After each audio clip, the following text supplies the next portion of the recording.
Welcome, Amany. Thank you so much for meeting with me today. I appreciate it. I'm really anxious to learn about your experiences both as an immigrant to the United States and also as an EL teacher in the St. Paul Public Schools. Thank you so much for having me, and I really appreciate the opportunity so much. Oh, of course, of course. Let's first just hear a little bit about your background. Just tell me a little bit about where you came from in your background. Sure. So I am from Egypt, so I'm Egyptian. I was born and raised there. I moved to the U.S. 2012, so it's been now about 10 years. 9 years here in the U.S. I became a citizen, a U.S. citizen 2 years ago. I went through a long process of becoming a citizen. So I actually was teaching in Egypt, so I was an English language arts teacher in Egypt, and then when I came here with the certificate, I tried to evaluate and went through the testing process and more classes and stuff to evaluate my teaching license, and I was able to be an ESL teacher. So I've worked in several school districts. I've worked in Fridley School District, Minneapolis School District, some charter schools, and right now I work at St. Paul Public Schools, and I teach K-12. I actually taught all grade levels in the U.S. in the last 9 years. Wonderful. Good. Thank you. So during our time together, I would like to talk about how we can truly get to know our English learners and understand a lot of the struggles that they face as they adapt to this new culture, as they adapt to a new language and a new environment and new weather, new people, a new everything really. But first I'd like to talk about your personal journey of immigration to the United States and what that was like for you. When I think about immigrating and adapting to a new culture, I think about the Iceberg Theory of culture. So I think about cultural elements that are easy to see, that are above the surface, things like food or music or clothing. But I also think about cultural elements that are harder to see. So they're the deep culture, those below the surface. These are items like how we handle emotions or eye contact, how we raise children, discipline, classroom discipline.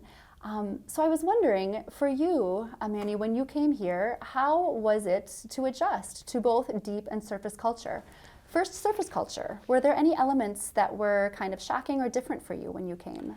Of course. So as a Muslim Middle Eastern woman, so the first surface culture that I actually got exposed to is the dress code. I did not really experience any racism against like covering my hair, but I realized that people assume a lot of things, like, oh, you're forced to wear it, or you didn't really show it to your husband, even to your kids. How come? This is not true. So I think people should ask before they assume.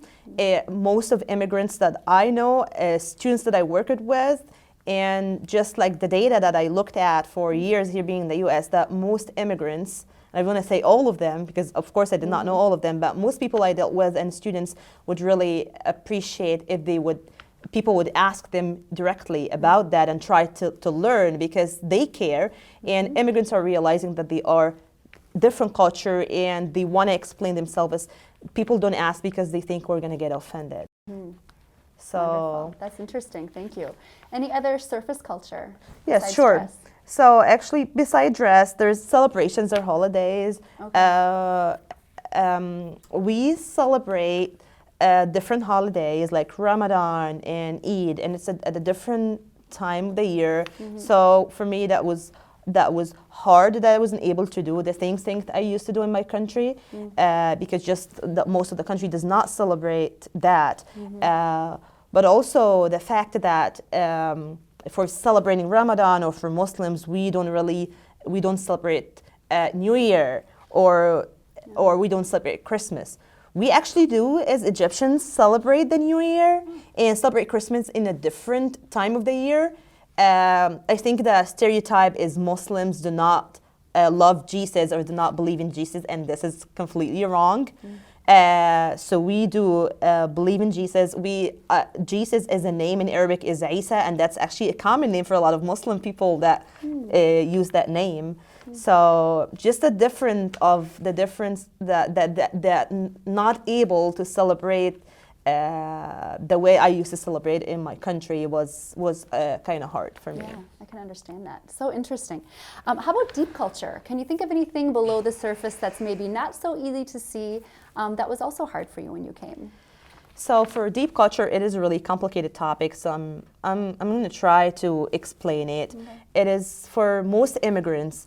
The deep culture would be the first thing that they feel or they actually experience is the concept of fitting in versus belonging. And it's a really deep concept. So we try to fit in. We're aware of the different cultures, so we try to change things about ourselves to fit in all the time.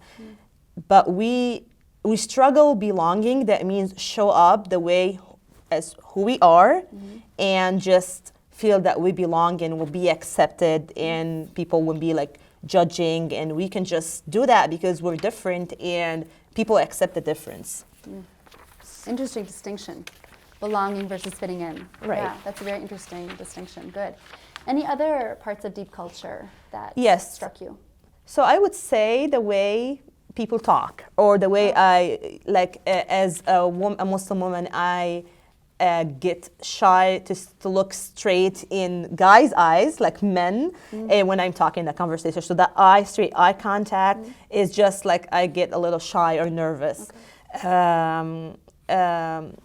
The way I talk, like I use my hand gestures a lot. In a lot of actually European and Middle Eastern countries, they use hand gestures. They very direct. Okay. They speak their mind, and I did not see that this is something that I can do in the U.S. Minnesota, nice. Right. So I struggled with that. Like I will be like direct or use my hands, and I perceived like I'm angry or, and I was like, that's his passion. Okay. So I know people would make comments like, oh, are you really talking or dancing Macarena? I'm like, I'm just passionate. So that's what way of like experiencing, communicating could be different. Okay, interesting. You once mentioned to me, and I don't know if this sits under deep culture, about collectivism. And that whole idea of individualism versus collectivism. Can you tell me a little bit about that? Yes. So that's a really, really big topic. So I'm not sure if I would be able to like explain all of it, but most cultures are collectivism, work from the collectivism lens. Would we do stuff it's about the group, about the team. We do stuff together. It's not about me. I would do things together as a whole group, and I can't just think about me. I have to think about the whole team. So that collectivism lens, most cultures do that. Most cultures do activities together, not. So that's why a lot of our kids struggle in the classrooms, do things independent work, because they believe more on doing it as a group, because this is just how they were raised as a culture. Okay. Interesting. Good. Thank you. How about culture shock? So that idea of culture shock, when you go to a new culture, you have anxiety, confusion. There are different stages. It can start with euphoria, really excited. Then you can become irritability, or you adjust, you finally accept. Did you have any culture shock? Any things that really shocked you about the culture here? So I'm coming from a really Western culture. So Egypt is... not everyone is actually, like, we have Muslims and Christians in the country, so not everyone is covering their hair. They could be Muslim and they're just not covering because they choose not to. Okay. So it's, and we're mostly like, we think in like, English is the second language there. We have the same stores that you guys have, the same thing. So it's mostly Western culture. Okay. However, the culture shock that I have experienced is the public display of affection in the U.S., like kissing or things like that. That was a little bit for me shocking in the beginning. I knew that I was expecting that. However, well, you see it in the media and the shows and stuff. Sure. However, when you see it, in person, it is a little different. We kind of used to it now. Okay. We just get like shy and like try not to look and stuff like that. A culture shock would be that I felt so sad in the beginning because all stores close at 9 or at most at 11. Malls close early, and we in Egypt, we have night. So people start going out actually at 9 p.m. or 10 p.m. in other cultures. So like Japan is like that. So stores that are open until like 2 a.m. and so there isn't night. 2 a.m. And it was boring. I used to go to downtown Minneapolis and just like drive with my car to see people there. So I just try to feel like alive. Oh, interesting. Thank you. It's Thank you. fascinating to hear about all the adjustments that you've made or just things that have surprised you. Culture is so multi-layered and complicated, so thanks for sharing all of that. I want to switch gears a little bit now and Sure. talk about our English learners. Right. And so for someone like you, you're highly educated, you know English, you have financial resources, coming to America and immigrating is not easy. There were still struggles and things that were challenging. So when we think about our English learners, we think about maybe some of the unique challenges they might face. So in general, our English learners and their families don't speak English. A lot of them are not able to hold professional jobs because of language barriers, also because of limited formal education or different education systems, so then it doesn't transfer here. Because of this, a lot of our English learners and their families live in poverty. And so as a result, our students might be working a job after school to make money, or they might be taking some adult responsibilities and caring for younger siblings so their parents can work one or two or several jobs. So also a lot of our ELs experience something traumatic before coming to the US. So Amany, can you share some of the struggles that you've noticed your English learners face as you teach in the St. Paul Public Schools? Sure. So in my career, I know that parents struggle with the language or the level of education, but also they are trying to figure out systems, and could even be a stronger barrier. The education system is just different. The fact that parents do not know how to advocate for themselves is so disturbing. I've seen it, and I've experienced, and I have lived it as a teacher. The lack of equity that students actually experience in the teaching or in the profession. And the implicit bias that families and children actually are experiencing. So those are struggles that I have seen. To give you an example, I know that a lot of my EL students maybe some of them weren't documented, and that's itself is a trauma for kids. I've worked with a student whose parents weren't undocumented. He got actually caught in a parking lot when he was dropping off his student to the school by the ICE because of the being undocumented, and that caused so much trauma for this kid. And he actually tried to hurt himself and so many times, and he ended up just leaving the school and going to a different, more professional schools that they deal with this level of trauma. So that paperwork or their safety in a country could be also in the way. So I'm not saying this is right or wrong. I'm saying that we should just understand and support the kids' mental and issues, mental need, or the social and the emotional need as well, just from a point of view of an educator, not just really about the fact if this is correct or I agree or disagree with being documented or not. Right. Yeah, regardless, that child is suffering and we need to help them in their social and emotional well-being. Yeah, very interesting. Yeah, they deal with so much. There's so many struggles. And so because of these struggles, we really need to get to know our English learners, right? We need to create relationships with them. It's vital that we have a warm, inviting atmosphere in our classrooms so they can be themselves. I have felt from my time in the classroom, I have felt that students can really tell if we really want to get to know them or if we're being insincere and we're checking that box of building relationships. So how do you get to know your English learners? How do you build those relationships so that you are able to help them when they really have these struggles that you want to support them with?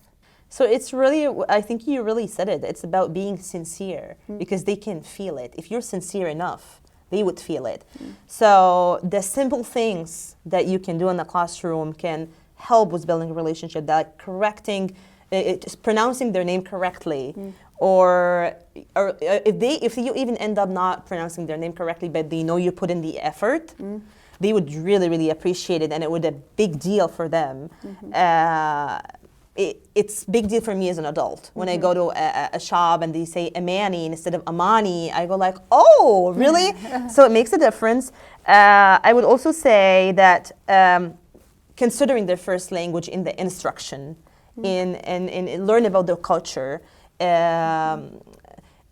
well, needless to say that considering their first language in the instruction would help them facilitate the comprehension for those English language learners and facilitate the language acquisition, but it would also tell them indirectly that you really care and they should be proud of this first language and they should use it. And you share your story with them as a way of modeling that and give them a chance to share their story. So I think by sharing our story, we're telling them you can share your story and you'll be accepted. And just really learn about their collectivism culture, because most really different cultures than the US are actually follow a collectivism culture. So learn about the culture, not have to be the nitty-gritty of the culture and everything, because this is just not doable. However, considering the broad concept of collectivism and how can we plan instructions accordingly. Okay, wonderful. Thank you. Thank you. Finally, we know that there is a good amount of mobility with our English learners across districts, across states, across countries sometimes. And so as a result, you might have a new student in your classroom in the middle of a year. And so how do you welcome a new English learner in your classroom and make him or her feel welcome when it's not the beginning of a school year, but they're maybe the only new person in the classroom? So you'd know in advance that you'll have a new student, you'll be expecting a new student, so that preparing the class and the environment itself is like having like copy for this student or materials or lockers. This is a way of actually welcoming them and telling them, hey, we actually have a plan for you, so you're not on your own. You can assign a student who speaks the same language, the first language. That would also help the student fit in easier, right? Hopefully he ends up belonging into that environment, right? Connect with the family, and also like connecting with the family, let them know that you're here and that you're here for them and you understand all the struggles and it's a project teaching a child between families and teachers. So Collaboration. I think exactly collaboration. They need to know that, and we also can. I think the last thing that I thought about is the one-on-one check-ins with that student to make sure that just to get feedback from that child and see what can you modify and how things going in for this student. Awesome. Well, thank you so much, Amany. Thank you so much for sharing your time and your stories and your expertise. And I really do believe that what you shared today is going to help content area teachers and other EL staff really develop relationships with their English learners and help them with their struggles. So thank you so much. Thank you for having me. Thank you for having me, and I appreciate you as well. And thank you so much for I feel honored. Thank you. Of course.